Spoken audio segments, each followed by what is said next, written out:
Hi, this is Zibby Owens, and you're listening to Totally Booked with Zibby, formerly Moms Don't Have Time to Read Books. In my daily show, I interview today's latest best-selling, buzziest, or underrated authors and story creators whose work I think is worth your time.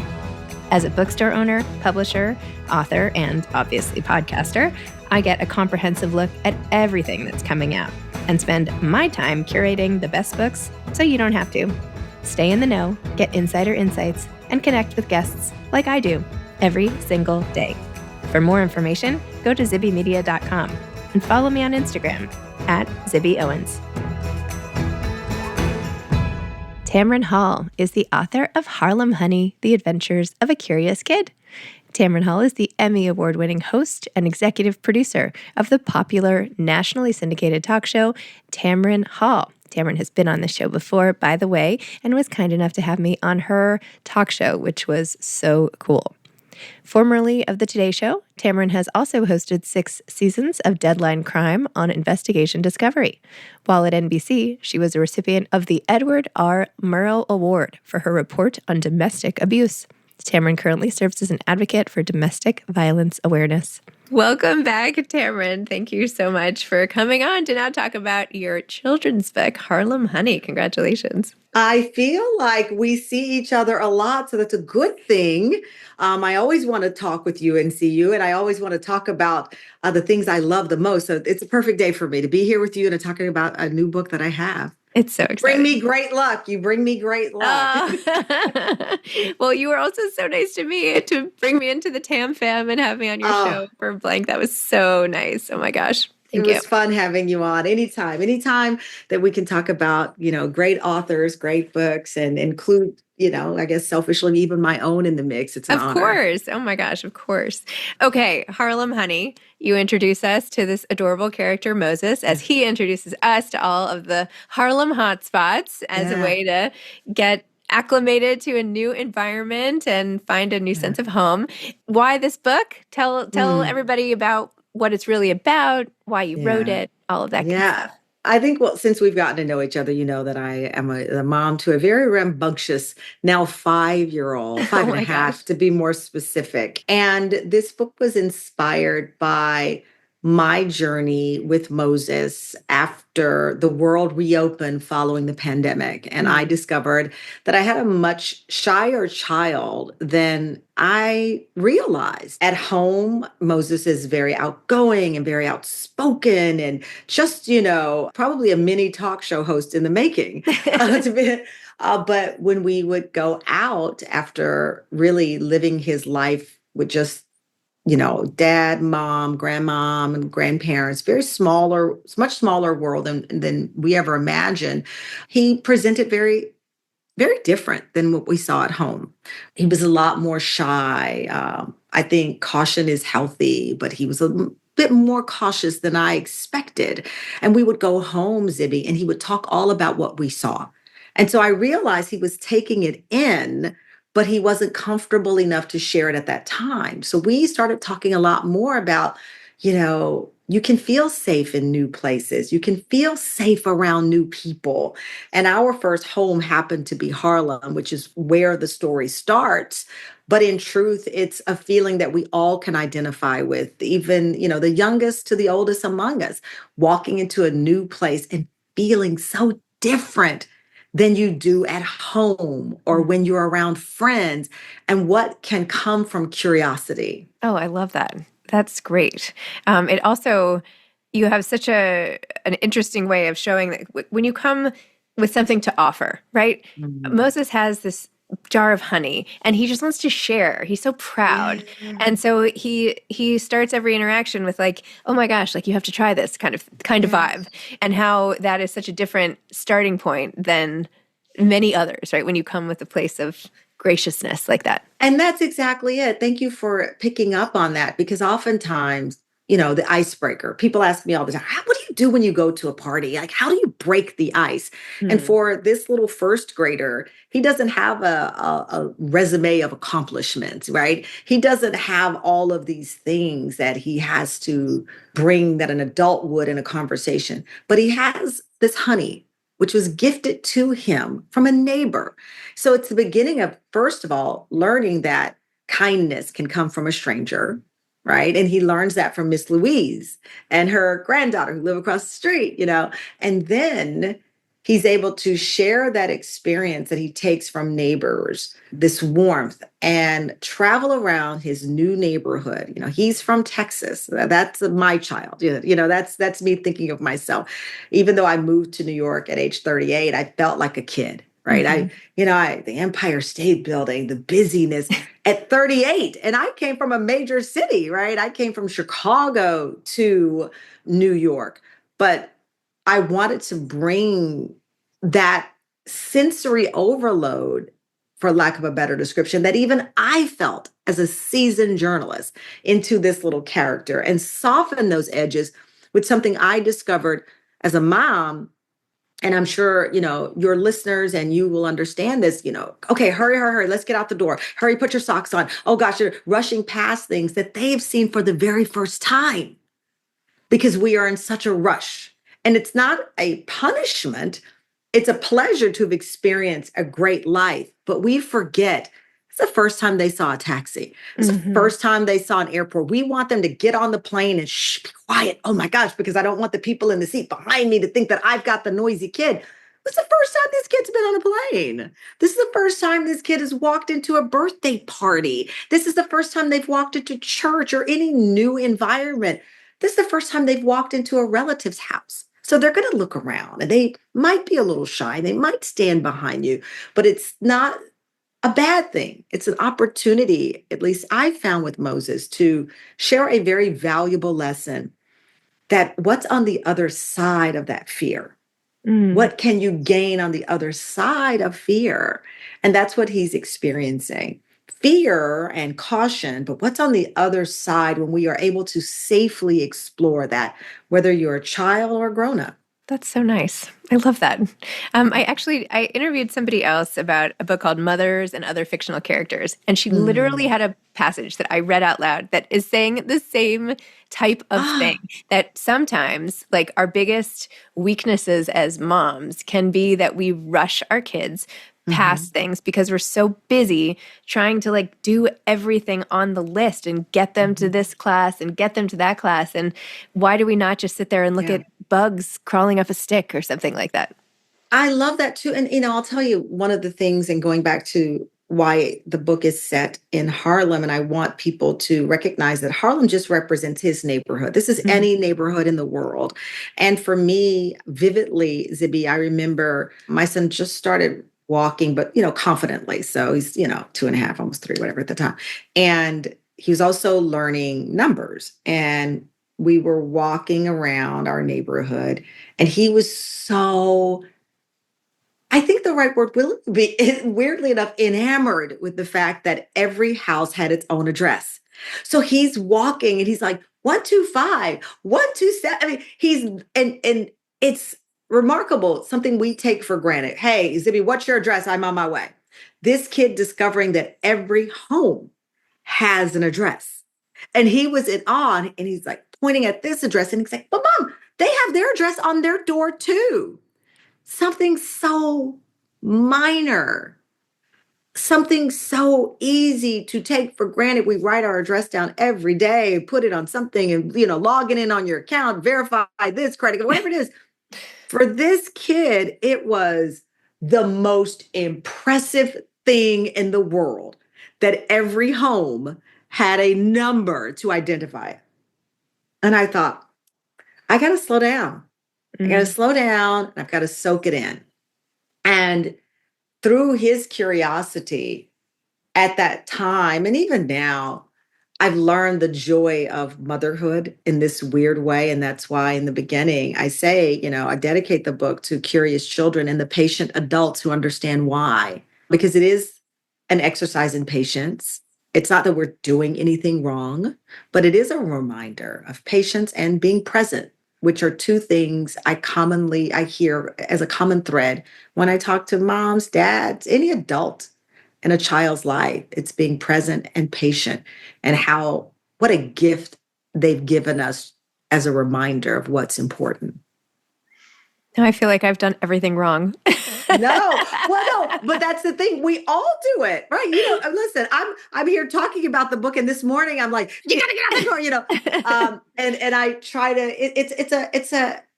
It's an ongoing goal. It's not a Yes. finish line, right? It's not anything we're doing wrong. And I say this as the whole expert of one child, only five, but I have the great pleasure of doing 170 shows each season of the Tamron Hall show.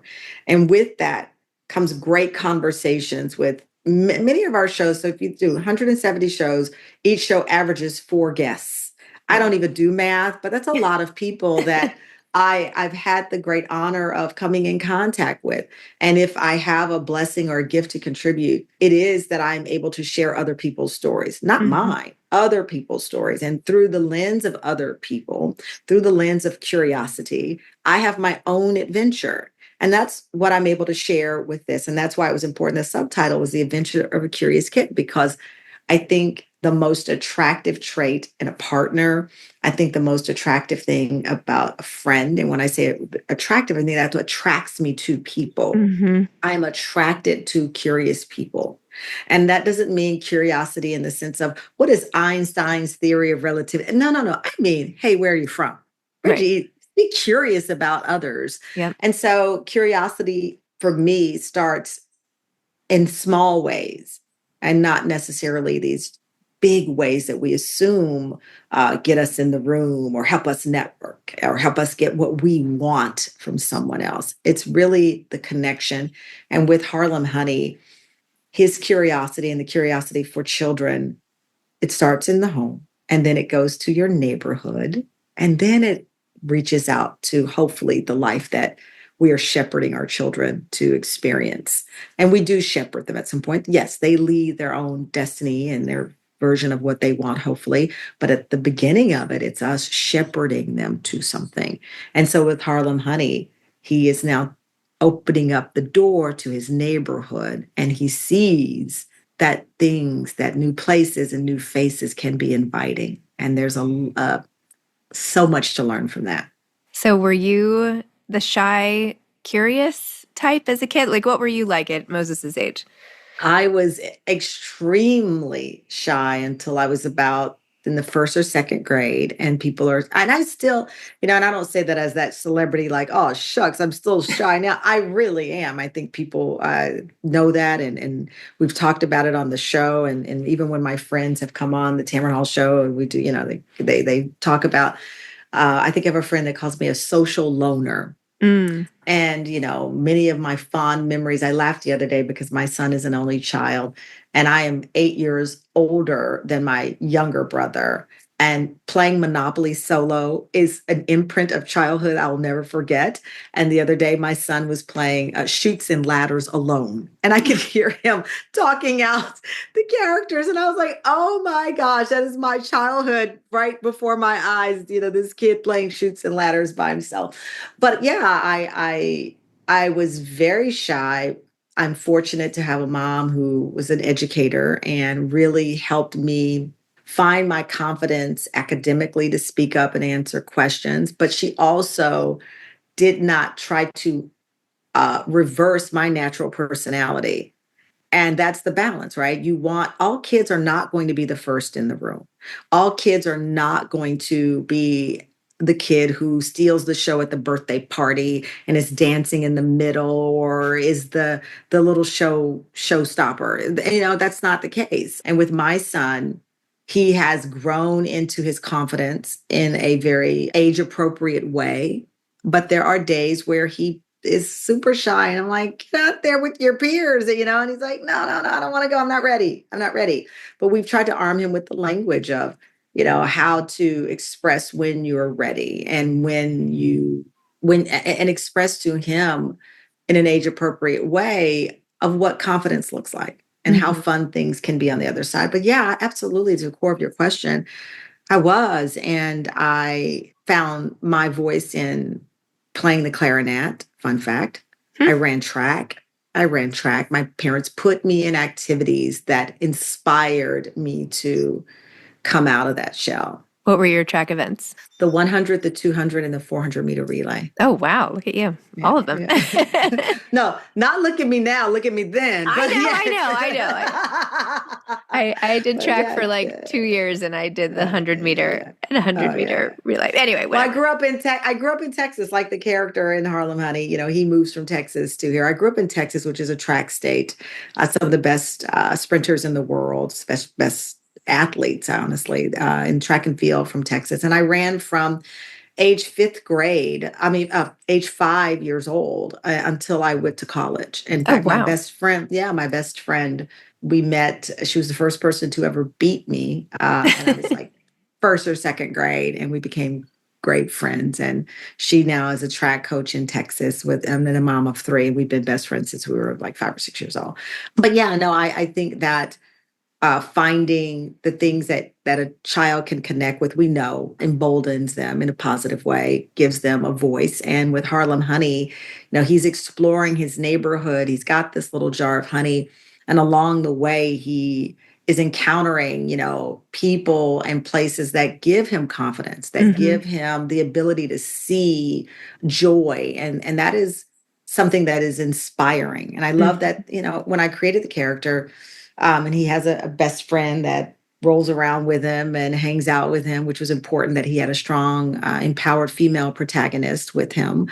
He's got his bird and his dog based on our real animals in our life. I grew up with pets, and I've had pets my entire life. And Moses getting his first dog was a really big deal for me as a parent, to share that natural love of pets and animals, particularly dogs and bird, which is an odd combination for another day. But those are his. I know we have the bird and the dog in the house, but it was also, Zibby, a chance for me to offer something to the literary world that I felt not that was missing, because, there's so many great writers and great parent books and great viewpoints.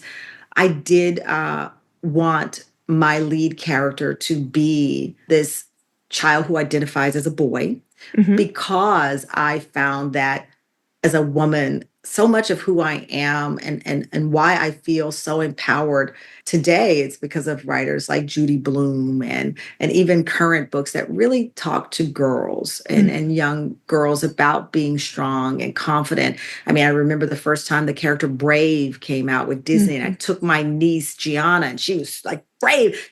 She's not waiting on any guy to save her.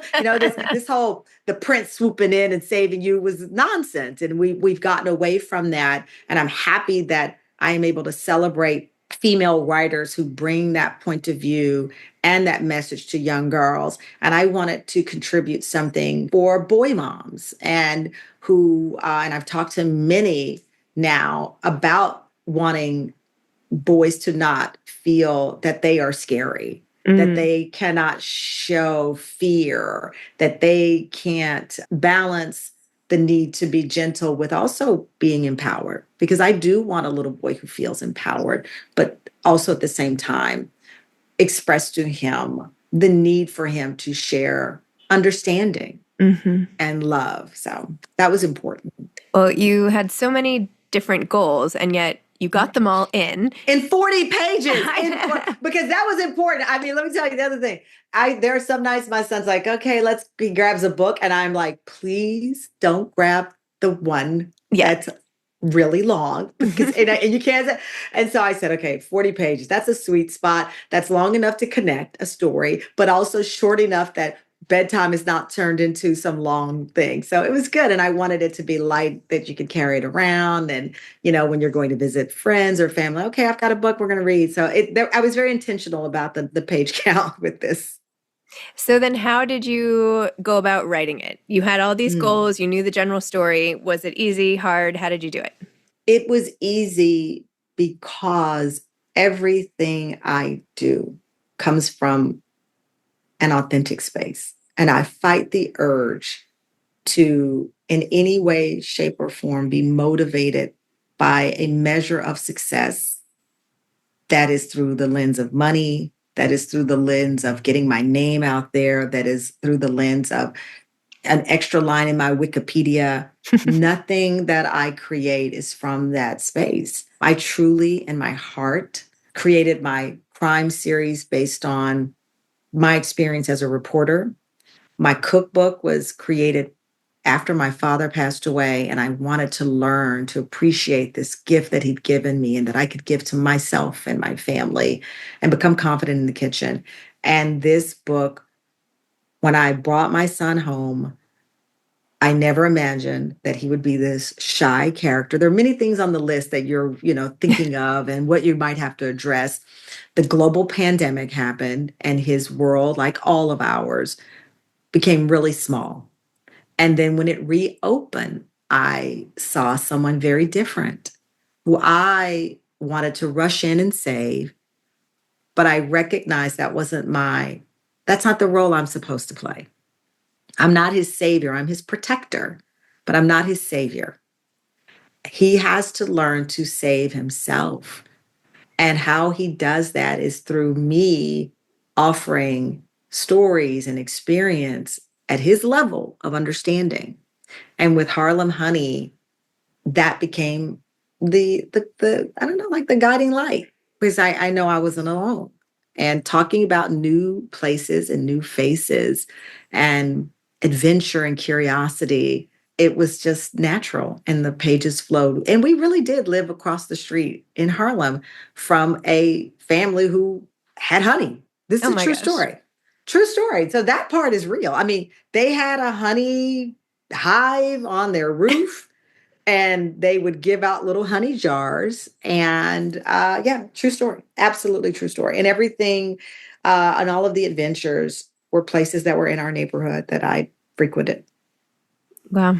Was it hard narrowing it down to which places to go? Oh, yes. You're the first person to ask. Yes, it was hard. I knew Apollo. The Apollo was easy because it's iconic.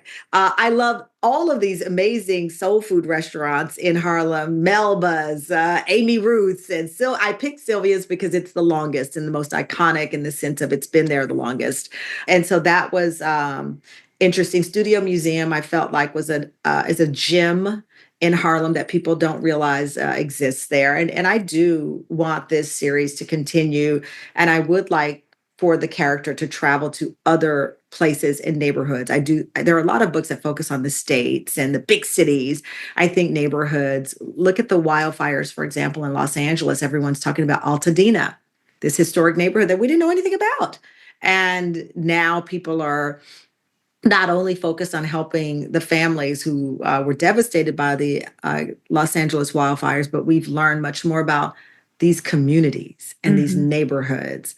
And so for me, I thought of a Dora the Explorer inspired character, though, who happens to be a little boy, but also rather than a world of fantasy, he's focused on neighborhoods, real neighborhoods. I said to my friend, I felt so accomplished when I was finally able to afford a ticket. Me and my girlfriends went to Italy. I think I was in my 20s, It was a great trip. But over time, now that I'm 54, I recognize that, we forget how beautiful this country is, how many neighborhoods are just unexplored and offer endless possibilities to teach our children about others. So, what's your next neighborhood? That's interesting. I'm partial to Texas, which is where he's from. Mm-hmm. And so I'm from originally hill country. We have some of the most beautiful rivers and whitewater rafting. Some of the most adventurous terrain is in Texas.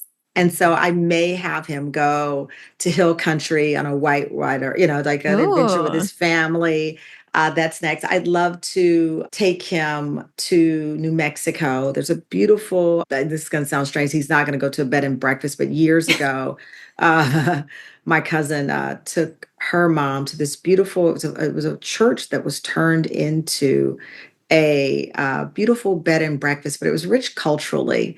And I thought, yeah, maybe New Mexico after that. I have a list, but I think Texas and Hill Country is next because I can imagine the Harlem Honey and his mother trying to decide if they're going to go on a little river ride through a part of Texas that people don't know exists.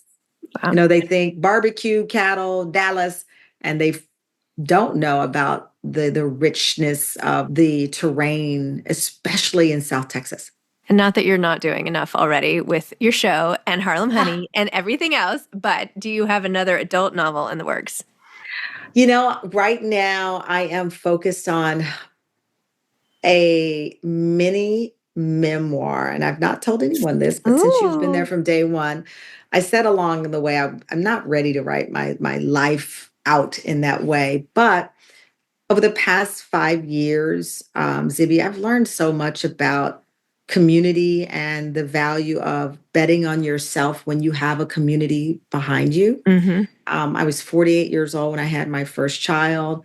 I just lost my job. There's so many things I learned in this short 6 years from 2016, 17 until now that I want to share. And so I'm working on what I called a mini memoir about the moment I received the text message, and it was a text message that I would no longer be at my old job, to pitching myself, knowing my value at 48 years old, and fired, right? And all of these things that came along the way and what I've learned. So it really is a little guide with anecdotes about the value of betting on yourself when you have the right community supporting you. Oh my gosh, I love it. That'll be great. Thank you. Well, wait, you Thank can you. come back and talk about that. I can't wait to read that. I would love that. I would That's love that. very inspirational. Tamron, thank you so much for coming on. I loved Harlem Honey. This will be a huge success, no doubt. And just listening to you, you have such a wise, soulful air about you. Just so much, you just know who you are. And that's really refreshing. So thank you. Well, listen, I'm a work in progress like us all, and this book is an opportunity to share that reminder that we are all every day trying to, I believe, show up as our authentic self. Mm-hmm. And that applies to our children. And we talk so much about teaching kids emotional growth. And we say things like, it's okay to cry. We no longer say big kids don't cry. We've adjusted and evolved in our language as it relates to tears. And I think I hope this book gives us an opportunity to evolve in how we talk about fear with kids, and that it is something you don't run from, you talk about, and on the other side of that is a great adventure. There you go. Amazing. Thank you, Zibby. Congratulations. Thank you. All right, be well. Bye. Okay, you too. Bye. Thank you for listening to Totally Booked with Zibby, formerly Moms Don't Have Time to Read Books.